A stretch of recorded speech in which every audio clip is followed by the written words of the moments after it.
এমন সুন্দর জীবন, এমন সুন্দর যৌবন, আহা শক্তির টাইমটা, জীবনের সক্ষমতার সময়। ছোটবেলা তো ভাইয়া দুর্বল, বৃদ্ধ বয়সটাও দুর্বল। তোমাদের অনেক কিশোর নওজোয়ান একজনের গায়েও চাদর নাই, কিন্তু মুরব্বী সবগুলোর গায়ে চাদর। দেখো চাকায়া, এই চাচারা তো আমার সব পরিচিত চাচা। অর্থ হইল এই বৃদ্ধের এই দুর্বলতা তাকে চাদর গায়ে দিতে বাধ্য করেছে।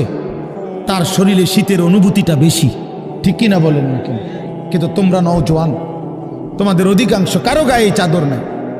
তোমরা দেখো ভাইয়া, আমার গায়ে কোনো চাদরই নাই। তাইলে বুঝাইতে চাইলাম, এই শক্তির সময় যৌবন। যুবক চাইলে পাহাড় কাইটা সমান করতে পারবে, যুবক চাইলে সাগর নদী মাটি দিয়ে ভরাট করে দিতে পারবে। একটা এলাকার যুবক ছেলেরা যদি চায়, সবার হাতে হাতে মদের বোতল পৌঁছাই দিতে পারবে। একটা সমাজের ছেলেরা যদি চায়, সবার হাতে হাতে নামাজের মুসল্লাও তুলে দিতে পারবে। অতএব ছেলেরা, তোমরা যারা যুবক আয়োজন করছো, আমি তোমরা উৎসাহ দেই, একটু আগাও, এখানে থাইমা যাইও না।